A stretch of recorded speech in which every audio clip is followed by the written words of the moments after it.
O.J., deux initiales de légende. Un destin extraordinaire brisé au sommet de la gloire.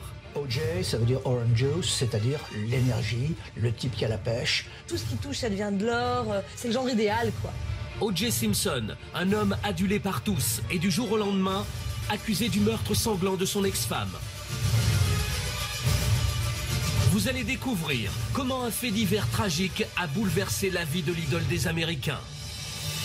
Si ce n'est pas son gant, vous devez la quitter. O.J. Simpson est déclaré non coupable de meurtre.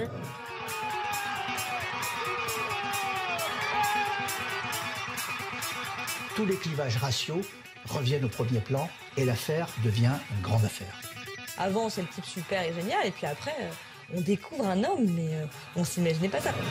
Des caméras à la prison, de la gloire à la déchéance, voici l'histoire d'un drame qui a marqué les esprits à jamais. Voici l'affaire O.J. Simpson. Orenthal James Simpson naît en 1947 dans une banlieue pauvre de San Francisco. C'est le dernier d'une famille modeste de 9 enfants. En grandissant, O.J. se passionne pour le football américain. Le gamin est doué et il court vite. Il enchaîne les victoires avec son équipe du lycée. C'est le tremplin pour la gloire. Remarqué par les pros, Simpson intègre les Buffalo Bills en 69.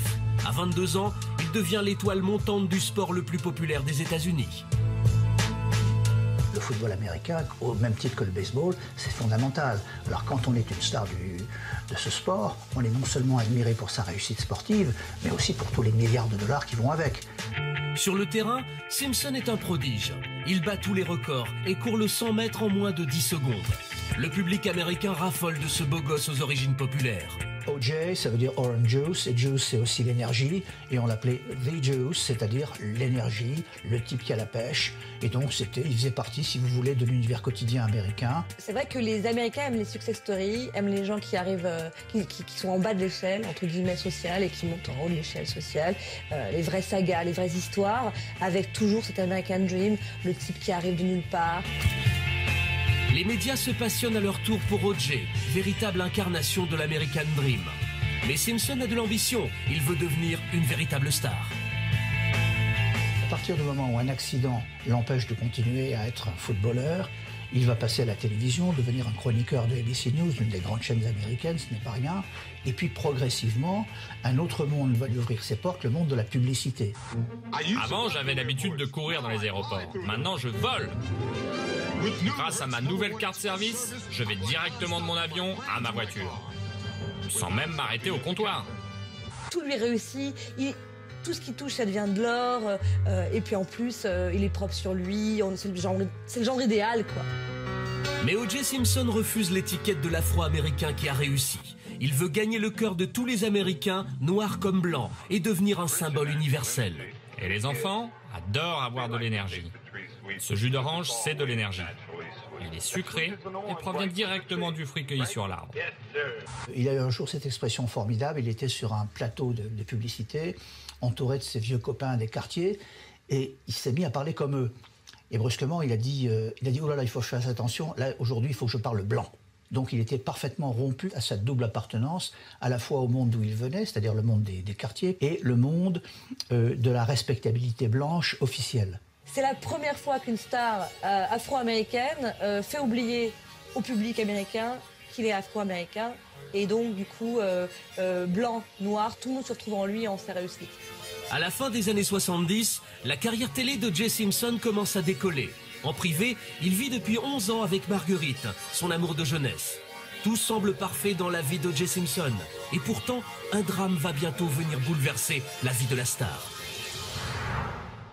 Le 18 août 1979, la fille cadette d'O.J., Aren, se noie accidentellement dans la piscine familiale. La star ne va jamais s'en remettre. Quand le drame se produit, les caméras vont se tourner vers lui, et ce qui va être plus difficile à gérer pour lui, c'est qu'effectivement, il vient un drame familial de perdre sa petite fille, et en plus, on va en parler et en reparler pendant longtemps, en fait. Donc, la souffrance la plaie va être difficile à se refermer, puisqu'on va tout le temps lui rappeler qu'il a perdu sa petite fille noyée dans une piscine. Le couple ne va pas survivre à cette épreuve. O.J. et Marguerite divorcent à peine quelques mois plus tard. 3 ans après, Simpson va pourtant faire une rencontre qui va bouleverser sa vie. Elle s'appelle Nicole Brown. Entre la jolie serveuse et la méga star de la télé, c'est le véritable coup de foudre. C'est vrai que Nicole, cette jeune femme blonde, mince, yeux bleus, un petit peu type californien, avec O.J. Simpson, la star du football, qui a réussi, qui vient d'un milieu défavorisé, etc. C'est vrai que il représente un peu le couple idéal dans lequel on peut se projeter en fait. O.J. épouse Nicole le 2 février 1985. L'Amérique entière envie cette histoire aux allures de conte de fées. Le couple donnera naissance à 2 enfants, mais en privé, O.J. est bien loin de l'image du gendre idéal qu'il veut donner à tout prix. Il est jaloux, colérique et impulsif. Derrière son sourire de façade, la jeune femme est victime des accès de violence de son compagnon, qui la frappe régulièrement. Ceux qui savaient avaient soigneusement eu ce genre d'incident, entre guillemets, parce que O.J. Simpson était une formidable machine à fric, et tant que les choses ne venaient pas sur la place publique, pourquoi le dénoncer? Il bat sa femme, Nicole, qui le dira plus tard, elle va pas le dire tout de suite évidemment, et elle avouera plus tard qu'en fait elle voulait rien dire, parce que personne ne la croirait. Comment ce type qui est génial, le gendre idéal, peut faire du mal à une femme, voilà, et donc c'est absolument pas possible. Donc elle va se cacher. Pourtant, un soir, Nicole va craquer. Elle compose le numéro de téléphone de la police. Son mari la terrorise. Elle demande de l'aide. Ici le 911, les urgences. Est-ce que vous pouvez m'envoyer tout de suite une voiture au 325 Glenalley Avenue, s'il vous plaît? Quel est votre problème, madame? C'est O.J. Simpson. Je crois que vous le connaissez. Et qu'est-ce qu'il fait ici? Il m'a frappé. Il est reparti. Ok, juste une seconde. Quelle est sa voiture? C'est un 4x4 blanc. Il a cassé la porte arrière de la maison pour rentrer. Ok, quel est votre nom? Nicole Simpson. Dès le lendemain, O.J. est inculpé pour coups et blessures et condamné à verser une amende de 900 €. Mais pour Nicole, c'est la scène de trop. La jeune femme demande le divorce. Nous sommes en 1992, 2 ans avant le drame. Au début des années 90, Simpson est en train de se faire un nom au cinéma. Mais sa vie privée reste mouvementée. Il est séparé de Nicole depuis 2 ans, mais il continuerait à la harceler. À ce moment-là, personne ne se doute que la star va se retrouver au cœur du fait divers le plus tragique de l'histoire de l'Amérique. Un drame dont vous allez maintenant suivre le déroulement minute par minute. Nous sommes le 12 juin 1994, un peu avant 22 h, à Brentwood, un quartier chic de Los Angeles. Nicole Brown se trouve à son domicile, dans la villa qu'O.J. lui a laissée après leur divorce. À l'étage, les enfants du couple sont en train de dormir. Pendant ce temps, la jeune femme s'apprête à prendre un bain. Au même moment, à quelques centaines de mètres, Ronald Goldman sort du restaurant Le Mezzaluna où il travaille comme serveur. Nicole est une habituée des lieux. Elle y a dîné avec sa famille le soir même et oublié une paire de lunettes. Ronald a proposé de passer les lui rapporter à la fin de son service. Mais l'interphone est en panne et lorsque la sonnette retentit, Nicole est obligée de sortir ouvrir à son visiteur. Elle se dirige vers le portail sans inquiétude, quand soudain, un individu cagoulé se jette sur la jeune femme et l'agresse violemment avec un couteau.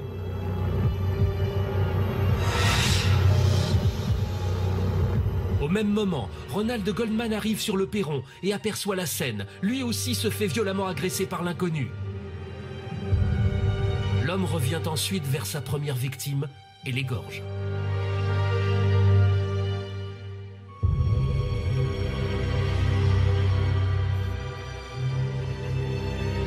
Quelques minutes plus tard, les voisins sont alertés par les aboiements répétés du chien de Nicole Brown. En arrivant devant la villa de Nicole, ils vont découvrir une véritable boucherie.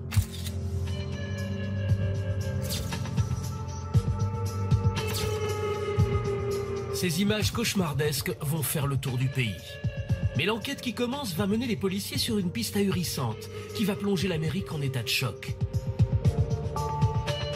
O.J. Simpson, l'ancien champion, la star adulée de tous, est le suspect numéro 1. Il est accusé d'être l'auteur de ce massacre.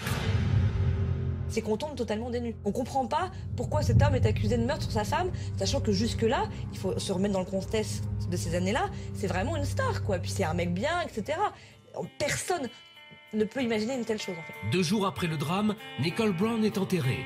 O.J. Simpson a été autorisé à assister aux funérailles. Les policiers n'ont pas osé passer les menottes à leur idole, et O.J. a promis de se rendre spontanément juste après l'enterrement. Mais à la surprise générale, la star va perdre la tête. Dès la fin de la cérémonie, O.J. s'engouffre dans son break avec un de ses amis. Les 2 hommes s'enfuient sous le nez des policiers. O.J. Simpson, au lieu d'obéir à la police, va, sur un coup de tête, décider qu'il faut d'abord qu'il aille voir sa mère et il va s'enfuir. C'est le début de la poursuite la plus incroyable de l'histoire de la télévision. Il est 18h lorsque la police commence à courser la Ford Bronco de l'ancien sportif, conduite par un ami. Toutes les caméras de télévision du pays sont braquées sur eux. C'est très nouveau tout ça, de voir en direct live les caméras qui suivent une voiture qui fuit. Il a tous les allures de coupable, est-ce qu'il va être arrêté? Et les gens sont devant leur poste en espérant qu'O.J. Simpson va s'en sortir et va semer la police.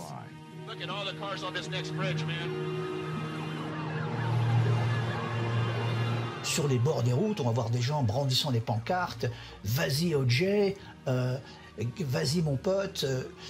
Des gens vont prendre position comme si un petit peu O.J. était devenu Robin des Bois. À l'arrière du véhicule, O.J. tient une arme et un téléphone. Au bout du fil, un policier tente de le raisonner. J'ai déjà dit au revoir à mes enfants. Écoute, O.J., tu n'as pas à dire au revoir à tes enfants. Je l'ai déjà fait. Tu vas les revoir encore. Tu nous fais peur, tu leur fais peur. Tout le monde t'aime. Ne fous pas tout en l'air. Ne fous pas tout en l'air. Je peux pas. Mais si tu peux. Je peux pas supporter. Mais si tu peux, tu as toute ta famille. Non, je peux pas. Ne fous pas tout en l'air, O.J. O.J. Simpson tient son pistolet braqué contre son menton. A-t-il pété les plombs? Va-t-il se suicider? Il t'aime. Ne fais pas ça, O.J. On va trouver une solution, on va s'en sortir. Cette poursuite, cet élément dramatique digne d'un feuilleton complètement fou, va fasciner les Américains. Pendant 2 heures, les États-Unis ont retenu leur souffle en espérant que leur idole ne se suicide pas et échappe à la police. Soudain, le véhicule sort brusquement de l'autoroute, direction la résidence d'O.J. Simpson. 20h, fin du suspense. La Ford s'immobilise devant la villa de la star. O.J. se rend au policier. Il est immédiatement incarcéré. L'Amérique sous le choc attend le procès de son idole, qui s'ouvre à Los Angeles le 31 janvier 1995. C'est le procès du siècle. Le procès est extraordinaire parce que tous les chiffres sont extraordinaires. C'est 9 mois de procès, c'est 150 personnes qui sont appelées à la barre.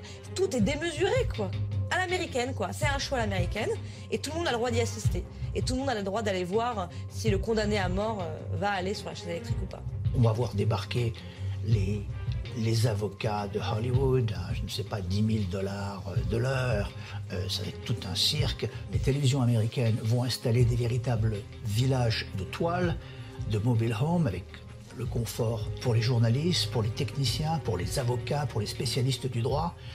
Et il va y avoir un public de 100 millions d'Américains qui vont suivre le procès d'O.J. Simpson. Depuis l'Europe, on n'était pas du tout habitué, surtout dans les années 90, à tout ça en fait. À ce côté gros procès, gros moyens, grosses caméras, des millions de téléspectateurs, on n'était pas habitué à ça. Donc d'ici, c'est impressionnant parce qu'en fait, on a l'impression d'être dans une machine de production hollywoodienne et que ça n'a plus rien de réel.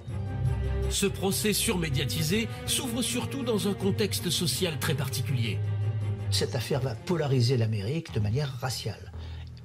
Blanc contre noir, et pourquoi? 2 ans auparavant, il y a un événement qui est venu réveiller les divisions raciales. C'est le matraquage d'un jeune noir qui sort d'une voiture et qui est matraqué sans raison par la police, et il s'appelle Rodney King. Ces images vidéo vont tourner en boucle sur toutes les chaînes du câble qui ont pris d'assaut l'Amérique depuis quelques années. Donc l'affaire devient majeure. Et c'est une affaire qui va conduire aux émeutes de Los Angeles, où pendant plusieurs jours, la ville va être, en partie au moins, la proie des émeutiers, pas de lumière, uniquement des feux qui brûlent dans la nuit, vraiment une sorte d'apocalypse pour les Américains de voir la capitale du cinéma devenir en quelque sorte la vedette d'un film d'anticipation. C'est dans ce contexte-là que O.J. Simpson est jugé et c'est pas anodin dans l'histoire. O.J. Simpson va donc être jugé en plein centre de Los Angeles, à quelques centaines de mètres du foyer des émeutes de 1992. Dans le jury chargé de statuer sur son sort, il y a 9 noirs, 1 hispanique et 2 blancs. Est-ce que vous voulez plaider coupable ou non coupable? Non coupable. Il peut pas plaider coupable. Il peut pas plaider coupable. Parce qu'en fait, déjà, tous les faits l'accablent. Donc s'il plaide coupable, il va dans le sens de ses faits. Donc non coupable, c'est non, j'ai la classe, je suis O.J. Simpson, je suis une star. Je ne peux pas être coupable. Et pourtant, Dès le premier jour d'audience, les preuves de culpabilité s'accumulent contre la star.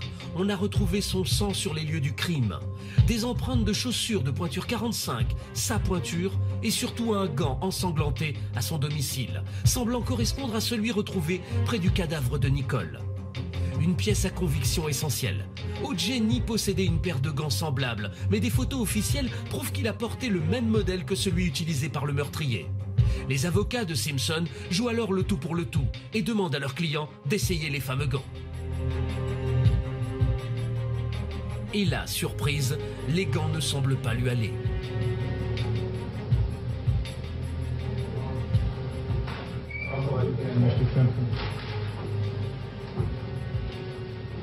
Il n'y a aucune manipulation. Aucune manipulation. Ça n'a aucun sens. Ça ne lui va pas. Et si ça ne lui va pas, vous devez la quitter. En fait, c'est un peu Cendrillon, quoi. A priori, c'est le gant de O.J. Simpson. Et donc, l'avocat, avec des effets de manche, dit « s'il peut pas le mettre, c'est que c'est pas lui le coupable ». Et ça fait penser un peu à Cendrillon. Si elle rentre pas dans la chaussure, elle est pas la princesse. Pendant des semaines, l'histoire du gant va passionner le monde entier. Mais les avocats de la star vont aller encore plus loin. Pour mettre le jury dans leur poche, ils vont affirmer qu'O.J. Simpson est victime d'un véritable complot raciste. Si O.J. Simpson est sur le banc des accusés, c'est parce qu'il est noir. Alors qu'au contraire, jusqu'ici, on avait complètement oublié qu'il était noir, parce que tout le monde l'admirait. Mais là, ça les arrange bien, parce qu'en fait, peut-être ils bottent un peu en touche. Pour convaincre les jurés et l'opinion publique, les avocats d'O.J. vont aller très loin. Leur cible, le policier Fuhrman. C'est lui qui a découvert les gants et les traces de sang au domicile des Simpson, un témoin clé. Comment vous sentez-vous à l'idée de témoigner aujourd'hui? Nerveux. Si l'agent Fuhrman est nerveux, c'est qu'il sait que les avocats de Simpson ont trouvé des enregistrements dans lesquels il déverse sa haine raciste envers ceux qu'il appelle les nègres. Dans vos échanges qui ont été enregistrés, avez-vous utilisé le terme « nègre » ? Oui. Fuhrman, le policier raciste, a-t-il falsifié des preuves pour faire accuser Simpson? Les avocats jubilent. Ils ont réussi à semer le doute chez les jurés. Nous sommes le 3 octobre 1995. Plus de 9 mois après le début du procès, les Américains ne savent plus qui croire. O.J. Simpson est-il un meurtrier sanguinaire ou la victime d'un complot raciste? L'opinion publique se déchire. Tout le monde est suspendu à l'annonce du verdict, qui va se faire en direct devant toutes les caméras de télévision. Les gens ont suivi ce feuilleton pendant 9 mois, ce qui est très long. Et donc, il y a des gens qui sont pour et des gens qui sont contre. Chacun s'est fait son propre opinion. Chacun est juré de cette cour d'assises, en fait. Tous les regards sont rivés sur leur poste de télévision. Et il y a vraiment... Tout s'arrête, tout s'arrête. Tout le monde va regarder. On estime qu'il y avait plus de 100 millions de personnes qui regardaient ce procès. C'est quand même un des événements... Ça en fait l'événement le plus regardé à la télévision aux États-Unis. C'est un truc incroyable. Et là... O.J. Simpson est déclaré non coupable de l'accusation de meurtre conformément à l'article 186. Les partisans d'O.J. Simpson, ceux qui soutiennent leur idole, hurlent de joie dans les rues. C'est du jamais vu. Et puis de l'autre côté, il y avait une grande majorité de femmes battues qui se disaient que finalement, un homme pouvait au fond, s'il était riche, battre sa femme comme plâtre, voire un jour la tuer, et s'en tirer parfaitement. Je trouve ça vraiment terrible qu'il puisse s'en sortir comme ça, parce que je suis persuadée qu'il l'a fait. Ça n'est pas juste. Il est coupable, il va devoir vivre avec ça. Il sait qu'il l'a fait. L'ADN n'a rien à voir. Ça n'est pas une histoire de blanc ou de noir. Il était sur place, c'est lui qui l'a fait. Innocenté par la justice, Simpson ressort blanchi de ce procès fleuve. Il a échappé à la prison, sans doute à la peine de mort. La star est libre. Et pourtant, Hollywood va lui tourner le dos. Pour O.J., c'en est fini de la gloire. Il est acquitté, donc voilà, il est reconnu innocent de ses crimes, mais pourtant Hollywood va le rejeter. O.J. Simpson, le grand, la star, le type qu'on admirait pour cette ascension sociale, et c'est déchu de ce trône. C'est terminé. O.J. a été reconnu pénalement innocent du double meurtre. Mais l'ombre du drame continue de planer sur la star, qui est loin d'en avoir fini avec la justice. Selon le système américain, il va devoir être rejugé pour la même affaire, et cette fois devant un tribunal civil. Ce nouveau procès commence en septembre 1996, à l'écart des caméras et devant un jury essentiellement blanc. 6 mois plus tard, le verdict tombe. Il est à peine croyable. Pour la cour civile, O.J. Simpson est coupable du double meurtre. Cette fois-ci, la star ne risque pas la prison, mais elle doit verser une amende colossale de 8,5 millions de dollars aux familles des victimes, à laquelle il faut rajouter 25 millions de dollars de dommages et intérêts. Avant, c'est le type super et génial, et puis après, on découvre un homme, mais on s'imaginait pas ça. Déjà, on soupçonne qu'il est meurtrier, c'est déjà pas terrible, mais en plus, il va enchaîner les condamnations et finit la star et bonjour le prisonnier. Banni par Hollywood, reconnu coupable par la justice civile, la suite de l'histoire d'O.J. Simpson va s'écrire dans les pages faits divers des magazines. Entre 2000 et 2007, il est régulièrement inculpé. Bagarre, détention de cocaïne et d'ecstasy, et encore une fois, violence domestique à l'égard de sa nouvelle compagne. C'est une véritable descente aux enfers. Il a même tenté de sortir un bouquin assez sordide, dont le titre était « Si c'était moi, comment j'aurais fait pour tuer Nicole Brown et son petit copain ?» C'était trop loin, les éditeurs n'ont pas voulu suivre. En septembre 2006, la sortie de ce fameux livre est annulée suite à de nombreuses plaintes.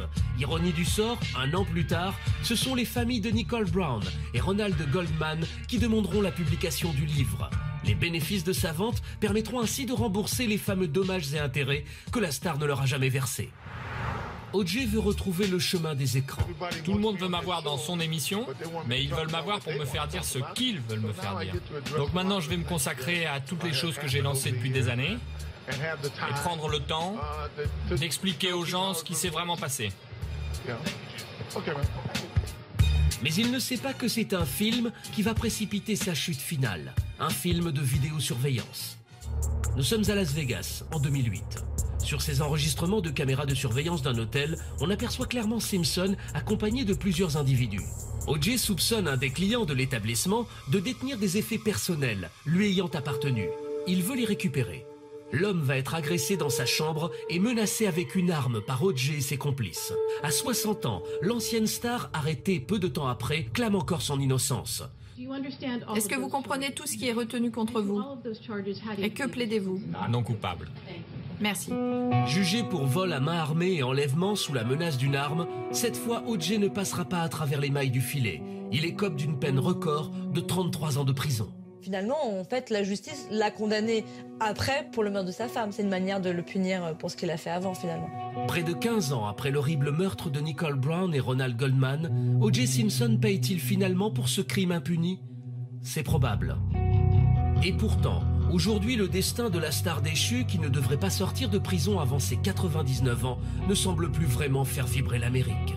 Personne dans la salle d'audience, ou presque, dans le public, quand il a été condamné à la fin 2008, peut-être parce qu'aujourd'hui tout le monde s'en fout d'O.J. Simpson et que la seule chose qui pourrait de nouveau passionner l'Amérique, c'est un nouvel élément, une nouvelle information qui permettrait de savoir enfin qui a tué Nicole Brown et son petit ami.